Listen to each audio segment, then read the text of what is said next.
నమస్తే. గత నెల రోజులుగా central education minister Dharmendra Pradhan resign చేయాలి, నీట్ పేపర్ లీకేజ్ కారణంగా ఎంతో మంది బలవుతున్నారనే ఉద్దేశంతో కాక్రోచ్ జనతా పార్టీ ఏదైతే నిరసనలు చేపట్టిందో ఆ నిరసనలో భాగంగా మన జంతర్ మంతర్ వద్ద చేసిన lathi charge and tear gas మరి ఘోరమైన పరిస్థితులు కనిపించినాయి. ఇదే విషయంపై హైదరాబాద్ నడిబొడ్డున ఉస్మానియా ఆర్ట్స్ కాలేజ్ ఎదుట విద్యార్థులు నిరసనలు తెలుపుతున్నారు. ఒకసారి మాట్లాడిచ్చే ప్రయత్నం చేద్దాం. చెప్పండి మేడం, ఏం చెప్తారు అసలు?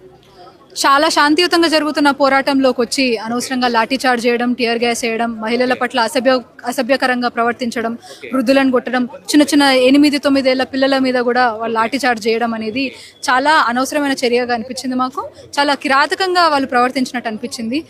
మా మీద దాడి చేయడమే కాకుండా ఆ దాడిని చూసి వాళ్ళు నవ్వుకోవడం, ఇవన్నీ కూడా మాకు చాలా డిస్గస్టింగ్ అనిపించినాయి. మమ్మల్ని ప్రొటెక్ట్ చేయాల్సిన పోలీసులు ఎవరైతే ఉన్నారో వాళ్ళు మా కోసం నిలబడకుండా పెయిడ్ పిఆర్ లాగా గవర్నమెంట్ కోసం వర్క్ సరే మీరు అంటున్నారు, ముట్టడించినారు, అందుకని మేము చేసినామంటే శాంతియుత పోరాటం చేయడానికి అందరికీ హక్కు ఉంది. ఈ భారతదేశంలో మాకు అందరికీ వాక్ స్వాతంత్రం ఉంది. మేము అందరం అసెంబ్లీ అవ్వచ్చు. మేమేమన్నా మమ్మల్ని ఏమంటున్నారు మళ్ళీ యాంటీ నేషనలిస్ట్, టెర్రరిస్ట్ అని ఎవరు తీసుకొచ్చిండు? బాంబు తీసుకొచ్చిరా లేకపోతే కత్తులు తీసుకొచ్చిరా? కలమే కదా మేము తీసుకొచ్చింది. ఆ కలంతో మేము పోరాడుతుంటే దాన్ని కూడా మీరు సహించలేక ఇది ఒక చాలా కుట్రపూరిత చర్యగా నేను భావిస్తున్నాను.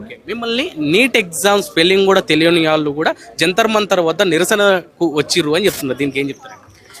మన గవర్నమెంట్లో లిటరేట్ అంటే కనీసం అక్షరాస్యత కూడా లేని చాలా మంది మినిస్టర్స్ ఉన్నారు కదా. వాళ్ళు మా దేశాన్ని ఎట్లా పాలిస్తున్నారు నేను ప్రశ్నించట్లేదు కదా. 9 ఏళ్ల వాళ్ళు వచ్చినారని అంటే వాళ్ళకి ఇప్పటి నుంచి మేము అవగాహన కల్పిస్తున్నాం. ఈ భారతదేశం మనం నడవాలంటే అది మీ చేతుల్లోనే ఉంది, మీరు ఎట్లాగైనా పోరాడాలని మేము వాళ్ళకి చైతన్యం నింపుతున్నాం. మనలో చైతన్యం నింపుతేనే కదా మనం భారతదేశంలో ఉన్నది. మన తాతలు ముత్తాతలు వాళ్ళు మనలో ప్యాట్రియోటిజం నింపినారు. ఒకసారి బ్రిటిషర్స్కి అగేన్స్ట్గా ఫైట్ చేసిన మన ఫ్రీడమ్ స్ట్రగుల్స్ విని కదా మనం పెరిగింది. ఇది కూడా మాకు ఒక ఫ్రీడమ్ స్ట్రగులే. మా యువతకి సంఖ్యలు వేస్తున్నారు, ఆ సంఖ్యలను మేము తెంచుకోవడానికి ప్రయత్నం చేస్తున్నాం. దాంట్లో పిల్లలు కూడా పాల్గొంటున్నారు.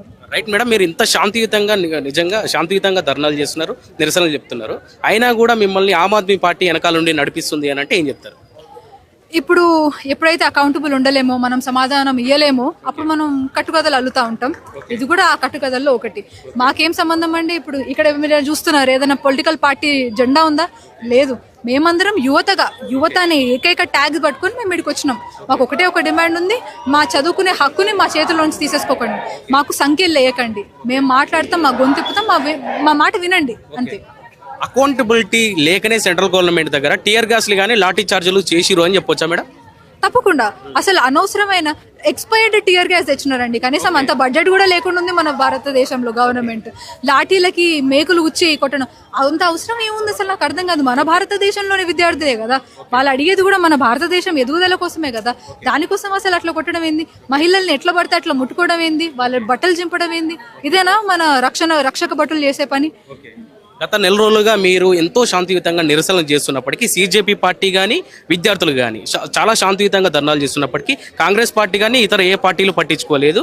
మంచి లాఠీ చార్జ్, విపరీతమైన లాఠీ చార్జ్ జరిగిన తర్వాత కాంగ్రెస్ పార్టీ దీన్ని పూసుకొని మేము మద్దతు ఇస్తున్నాం అనే ఉద్దేశంతో ముందుకు వస్తుంది. దీనికి ఏం చెప్తారు? అది పబ్లిసిటీ స్టంట్ అంటారా లేకపోతే ఇంకేదన్నా అంటారా మాకు సంబంధం లేదు, కానీ ఎవరో ఒకరైతే మాట్లాడుతున్నారు, అంతవరకు ఓకే. తర్వాత అపోజిషన్ పార్టీగా వాళ్ళు మాట్లాడాల్సి ఉండే, ఎప్పుడూ మాట్లాడాల్సి ఉండే, ఇప్పుడు కాదు. కానీ మాట్లాడినప్పుడు వాళ్ళని కూడా లాక్కొని వెళ్ళిపోయినారు. మనం చూసినాం, రాహుల్ గాంధీని, ప్రియాంక గాంధీని ఈడ్చుకొని పోయినారు. వాళ్ళని కూడా మాట్లాడిస్తలేరు. అంటే ఎట్లుందంటే ఇది నా రాజ్యంలో నేను మాత్రమే మాట్లాడితే ఇంకెవడు మాట్లాడొద్దు అన్నట్టు నడుస్తుంది మోడీ సర్కార్ ఏదైతే ఉందో. ప్రజలు మాట్లాడొద్దు అంటారు, విద్యార్థులు మాట్లాడొద్దు అంటారు, డాక్టర్లు మాట్లాడొద్దు అంటారు, అపోజిషన్ మాట్లాడొద్దు అంటారు. మరి ఎవరు మాట్లాడాలి? మీరే కెమెరాలో టెలిప్రాంప్టర్ చూసుకుంటూ మాట్లాడుతుంటే ఎట్లా కుదురుతుంది? దేశం ఎట్లా నడుస్తుంది ముందుకి? ఒక రకంగా కాక్రోచ్ జనతా పార్టీకి కానీ నీట్ విద్యార్థులకు కానీ విపరీతమైన సపోర్ట్ భారతదేశ వ్యాప్తంగా వస్తుంది కాబట్టి దీన్ని సైడ్ ట్రాక్ పట్టించడానికి కాంగ్రెస్ పార్టీ ముందుకు వచ్చిందని కూడా చెప్పుకోవచ్చు. ఏమైనా నాకు సైడ్ ట్రాక్ పట్టియడమా లేకపోతే ఇంకేదో మాకు తెలియదండి. మేము యూత్గా వస్తున్నాం, మాకు సపోర్ట్ చేయాలనుకున్న వాళ్ళు సపోర్ట్ చేస్తారు, సపోర్ట్ లేని అందరికీ ఒక అభిప్రాయం ఉంది. మాకేమనిపిస్తుందంటే మోదీ సర్కారే సైడ్ ట్రాక్ చేయడం కోసం మేము ఉగ్రవాదులం అంటుందని, మేమే విధ్వంసం చేస్తున్నామని చెప్తుందని మాకు అది అనిపిస్తుంది. ఫైనల్ గా ఈ సెంట్రల్ గవర్నమెంట్ కి ఏం చెప్పదలుచుకున్నారు మేడం? మొన్న నుంచి చూస్తున్నారు కదా, ఏం చెప్పదలుచుకున్నారు? ఒకటండి, మాకు భారత రాజ్యాంగం కల్పించిన హక్కు చదువుకోవడం, మేము చదువుకుంటాం. మేమే ఈ భారతదేశానికి వెన్నుముకాన్ని మేము నమ్ముతున్నాం. మమ్మల్ని ముందుకెళ్ళనివ్వండి, మాకు సంఖ్యలు లేసి మమ్మల్ని ఆపకండి. ఈ నీట్ రీ ఎగ్జామినేషన్ ఇది కేవలం ఒక పాయింట్ మాత్రమే. ఇదే హోల్ పాయింట్గా మేము చేయట్లేదు. నీట్లో చాలా మంది విద్యార్థులు 15-16 ఏళ్ళు ఉన్న విద్యార్థులు వాళ్ళ ప్రాణాలు తీసుకోవాలంటే వాళ్ళు ఎంత ప్రెషర్కి గురై ఉంటారు. వాళ్ళ పేరెంట్స్ మనోవేదన ఎట్లుంటుంది, దానికి కదా మీరు సమాధానం ఇవ్వాల్సింది. అంతకొండి పట్టుకున్నామంటే ఎట్లా కుదురుతుంది? హత్య చేయకుండా ఉండాలి కదా.